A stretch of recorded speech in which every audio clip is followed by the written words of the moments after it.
کہ اللہ تبارک و تعالی ایک ہے، صرف وہی عبادت کا مستحق ہے، اس کے علاوہ عبادت کسی بھی چیز کی باطل ہے، اور شرک جائز نہیں ہے، شرک کرنے والے کو اللہ تبارک و تعالی معاف نہیں کرے گا۔ اسی طریقے سے روزہ جو واجب ہے، روزہ فرض ہے، نماز قائم کرو، ہاں زکوٰۃ ادا کرو، اللہ تبارک و تعالیٰ کی عبادت اخلاص کے ساتھ کیا کرو۔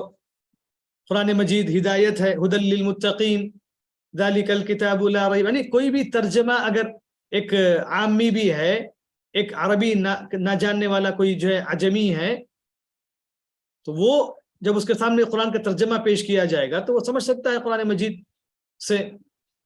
تو کسی کے پاس ان مسائل میں کوئی عذر نہیں ہے۔ تو یہ دوسری قسم ہے۔ تیسری چیز ہم نے کہا کہ وہ تفسیر جس کو صرف علماء جانتے ہیں، جس کو صرف علماء سمجھ سکتے ہیں، یعنی عام طالب علم یا عام آدمی اس کو سمجھ نہیں سکتا ہے۔ مثلا جو قرآن کے جو احکام ہیں، یا جتنا عربی زبان کے اندر مہارت حاصل ہوگی اس قدر قرآن کے معانی اس کو جو سمجھ میں آئیں گے ایک عالم کو۔ اور اسی طریقے سے استنباط ہے، خاص جو تدبر ہے، ہدایتوں کو نکالنا ہے قرآنی آیتوں سے، اس کے مسائل کو واضح کرنا ہے، تو یہ عالم کا کام ہے۔ تو اس لیے بعض لوگ جو یہ کہتے ہیں کہ جو قرآن مجید علماء کے ساتھ خاص ہے، عالم ہی سمجھ سکتا ہے قرآن مجید کو، عالم ہی پڑھ سکتا ہے، تو یہ غلط ہے، ایسا کہنا صحیح نہیں ہے، بلکہ قرآن مجید سب کے لیے ہے، ہر ایک اس کو سمجھ سکتا ہے، ہر ایک اس سے فائدہ اٹھا سکتا ہے۔ قرآن مجید کتاب ہدایت ہے، اگرچہ کہ اس کو سمجھنے میں سب برابر نہیں ہو سکتے ہیں، کوئی جو ہے اس سے تو قرآن مجید کو اللہ تعالیٰ نے آسان کیا سب کے لیے۔ تو صرف یہ علماء کی کتاب نے، جیسے لوگ لکھتے ہیں ایک خاص لیول کے لیے کتابیں لکھتے ہیں، کوئی دوسرا آدمی سمجھ نہیں سکتا ہے۔ اللہ تبارک و تعالیٰ کی ذات علیہ یعنی رب العالمین ہونے کے باوجود اس نے کلام کو اتنا آسان کیا کہ ایک عام آدمی بھی الحمدللہ قرآن کو سمجھ سکتا ہے۔ اللہ تعالیٰ نے کہا وَلَقَدْ يَسَّرْنَا الْقُرْآنَ لِلذِّكْرِ فَهَلْ مِن مُدَّكِرٍ۔ تو بہرحال چوتھی چیز ابن عباس رضی اللہ تعالی عنہما نے کہا کہ ایسی تفسیر جس کو اللہ تبارک و تعالیٰ کے علاوہ کوئی جان نہیں سکتا ہے، جو اس کے جاننے کا دعویٰ کرے گا وہ جھوٹا ہے۔ یہ کیا چیز ہے؟ مثلا قیامت کب آئے گی واقعی طور پر، مطلب کس سال آئے گی، کس دن آئے گی، ہاں کس وقت آئے گی۔ اسی طریقے سے جو دابۃ الارض، اللہ تعالیٰ نے کہا قیامت کے قریب نکلے گا زمین سے ایک جانور، وہ کیسا ہوگا، کیا اس کا یہ ہوگا، یہ ساری جو غیب کی کیفیات ہیں وہ اللہ تبارک و تعالیٰ کے علاوہ کوئی نہیں جانتا ہے۔ تو اس علم کا دعویٰ کرنا یہ جھوٹ ہے، کیونکہ اس کا علم کسی کو نہیں دیا گیا، اللہ کے رسول صلی اللہ علیہ وسلم کو بھی اس کا علم نہیں دیا گیا۔ تو ایسی چیزوں کا ایک علم کا دعویٰ کرنا، جیسا کہ بعض لوگوں نے کیا کہ قیامت جو ہے تفسیر کے اندر بعض لوگوں نے جو حروف مقطعات ہیں ان کو جمع کر کے ایک جو اس کا معنی نکالا، اور جو ہے بیان کیا کہ جو اتنے سال جو ہے مثلا جو فلاں سال جو قیامت قائم ہوگی، یہ جو ہے فلاں سال جو ایسا واقع ہوگا ویسا واقع ہوگا۔ تو یہ ساری چیزیں کیا ہے؟ علم غیب کا دعویٰ کرنا ہے، تو یہ اللہ کے علاوہ کسی کو نہیں ہے۔ تو بہرحال یہ 4 تفسیر کی قسمیں ہم نے بیان کی۔ تو اب اس کے بعد تفسیر کے مصادر کیا ہیں؟ تفسیر کے مصادر کیا ہیں؟ تفسیر کیسے کی جائے گی؟ تفسیر کا طریقہ کیا ہے؟ کیا تفسیر ایسے ہی ایک آدمی جو ہے شروع کرے تفسیر جیسے چاہے اس کو جو ہے بیان کرے کہ یہ جو ہے تفسیر کا طریقہ ہے؟ نہیں، تو تفسیر کا ایک خاص طریقہ ہے جو ثابت ہے قرآن و حدیث سے، صحابہ کرام کے عمل سے، تو ویسے ہونا چاہیے۔ تو اس لیے علماء کرام نے، مفسرین نے، جو صحیح مسلک کے صحیح منہج کے مفسرین ہیں، انہوں نے اس کے منہج کو واضح کیا ہے، جس کو ہم کیا کہتے ہیں؟ مصادر التفسیر یا طرق التفسیر، ہم جو اس کو کہتے ہیں مصادر التفسیر یا طرق التفسیر، یعنی تفسیر کیسے کی جائے گی۔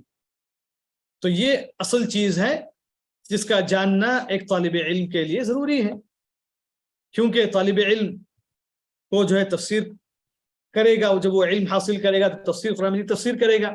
تو کیا تفسیر جو ہے کوئی بھی، جیسے بعض لوگ کرتے ہیں، ہاں آیت جو ہے نکال کر کے ایسے ہی جو ہے معنی بیان کرو، اس کا تعلق، اس آیت کا تعلق کس سے ہے، وہ آیت کس سلسلے میں نازل ہوئی، کیسے نازل ہوئی، ہاں، اور اس طریقے سے صحابہ کرام نے کیسے اس کی تفسیر بیان کی، نبی کریم صلی اللہ علیہ وسلم نے اس کی تفسیر کیسے بیان کی، قرآن کے اندر کون سی آیت ہے جو اس آیت کی تفسیر کر رہی ہے.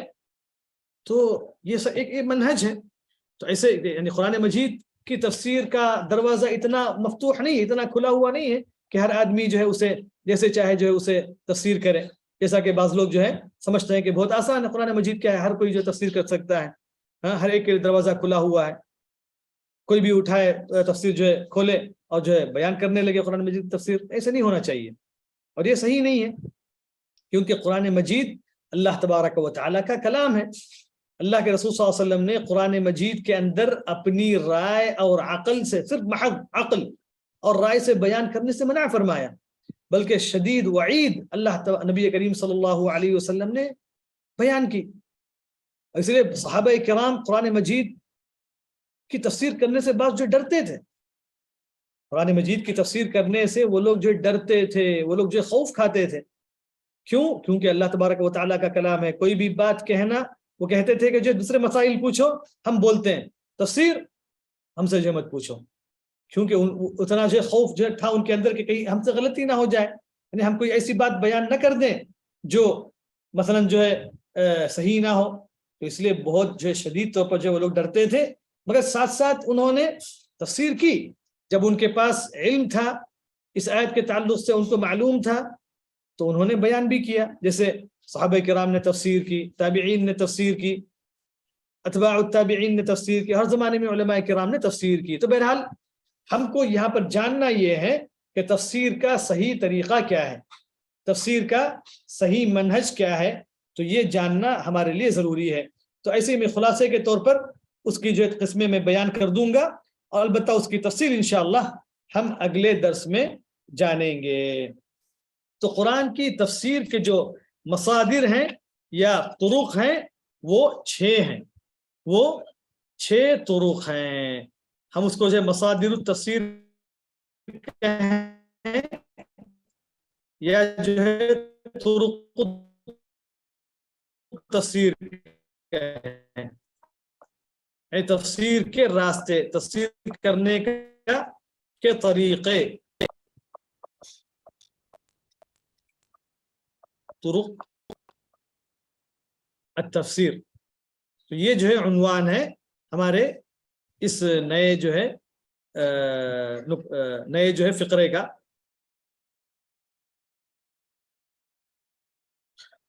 طرق التفسیر.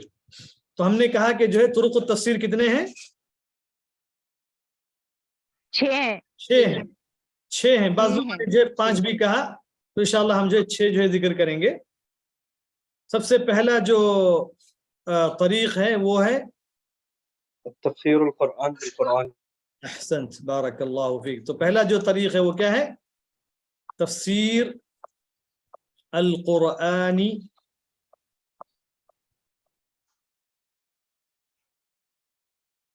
بالقرآن.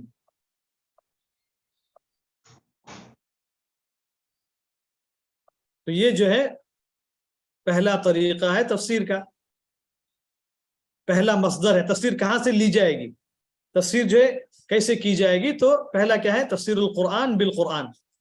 انشاءاللہ ہم ہر ایک کی تفصیل جو ہے اگلے درس میں بیان کریں گے. تو بس بنیادی طور پر ہم جو کہہ رہے ہیں.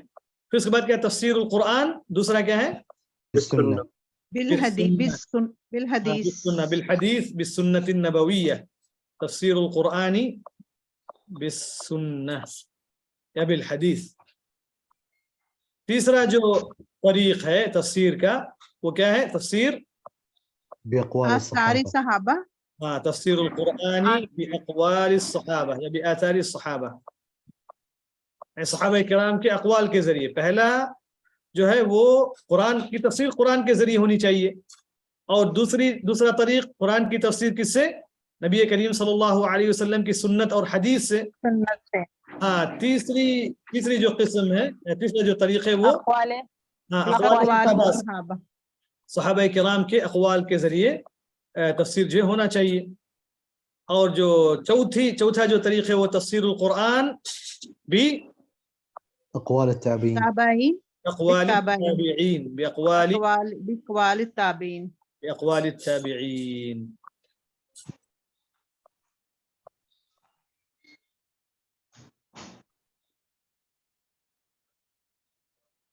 بأقوال التابعين. اور پھر اس کے بعد تفسیر القرآن بأقوال بأقوال التابعین. باللغة. باللغة. وہ تابعین اور اتباع التابعین اسی میں داخل ہیں. بأقوال التابعین میں جو ہے دونوں جو ہے داخل ہیں. اس کے بعد تفسیر القرآنی باللغة العربية.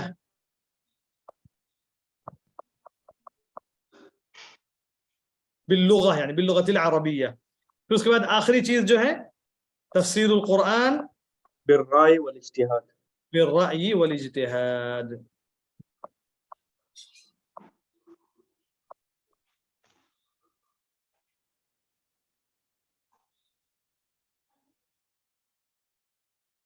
بالرأي والاجتهاد. تو یہ 6 چیزیں آپ لوگ جو بنیادی طور پر لکھ لیں انشاءاللہ. اس میں سے ہر ایک کی تفصیل اور شرح اگلے دروس میں ہم انشاءاللہ بیان کریں گے. سب سے پہلا جو طریق قرآن مجید کا جو صحیح راستہ ہے تفسیر کرنے کے لیے ایک طالب علم کو، ایک عالم کو، ہر ایک کو یہ منہج فالو کرنا چاہیے قرآن مجید کی تفسیر کے لیے. یہ منہج جو ہے انتہائی ضروری ہے. اس سے جو ہے کوئی بھی تفسیر اگر ہٹے گی تو اس کے اندر انحراف جو ہے واقع ہونا ضروری ہے، اس کے اندر غلطی کا ہونا یقینی ہے. اب جو بھی تفسیر اس قسم کی ہے تو اس منہج کو فالو نہ کرنے کی وجہ سے ہی ہے. تو اس لیے بالرأي والاجتهاد اسلاف الصالحین کا ہے نا. ہاں تو ہم جو اس کی تفصیل بیان کریں گے. تو چونکہ رائے اجتہاد جو ہے 2 قسم کا ہے، جیسے ہم نے کہا ایک تو رائے اجتہاد ممدوح ہو سکتا ہے، دوسرا مذموم ہو سکتا ہے. مذموم ہو سکتا ہے. شیخ یہ تو ہم تھوڑا پڑھ بھی چکے ہیں نا. ہاں نہیں وہ ایک الگ تقسیم ہے، یہ الگ تقسیم ہے. جی جی تو رائے اجتہاد تو ہم جو جان چکے ہیں. جو رائے اجتہاد یعنی اپنے عقل کو استعمال کر کے کسی چیز کو جو بیان کرنا، کسی چیز کے معنی کو بیان کرنا. ٹھیک ہے نا. اب اس میں 2 قسم کا ہو سکتا ہے، جیسے میں نے اس سے پہلے بھی جو بتایا کہ ایک تو دلیل کی بنیاد پر قرآن و حدیث کی روشنی میں یا صحابہ کرام کے اقوال پر یہ جو مقبول ہے. اگر محض جو صرف رائے اور اجتہاد صرف جو عقل ہے تو یہ جو مقبول نہیں ہوگا جب تک جو دلیل کا جو ہے سہارا نہ ہو. یہ مذموم ہے.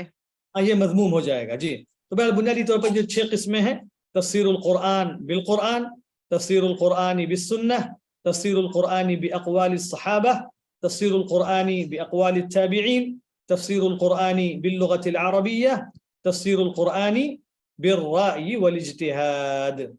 تو یہ 6 طریق ہیں ہمارے پاس طرق التفسیر میں. تو ہر ایک کی تفصیل جو ہے انشاءاللہ ہم اگلے دروس میں پڑھیں گے. اللہ تبارک و تعالی ہم تمام کو تفسیر کا، علوم القرآن کا علم جو ہے اللہ تعالیٰ جو ہے عطا فرمائے. اللہ تعالیٰ ہم سب کو یہ علم کے دروازے پر جو ہے کھولے. اللہ تعالیٰ قرآن مجید سے جو ہے ہم کو جو ہے شغف جو ہے پیدا کرے، اور اللہ تعالیٰ ہم تمام کو اس کورس کے ذریعے، اس مدینہ پروگرام کے ذریعے اللہ تعالیٰ جو ہے فائدہ پہنچائے. اللہ تبارک و تعالیٰ اس کے جو قائمین ہیں، ذمہ داران، اللہ تعالیٰ ان کو جو ہے ان کی اس خدمت کو جو ہے قبول کرے. اللہ تبارک و تعالیٰ ہم تمام کو علم نافع عطا فرمائے اور عمل صالح کی توفیق عطا فرمائے. آمین. جزاک اللہ خیر. جزاک اللہ خیر.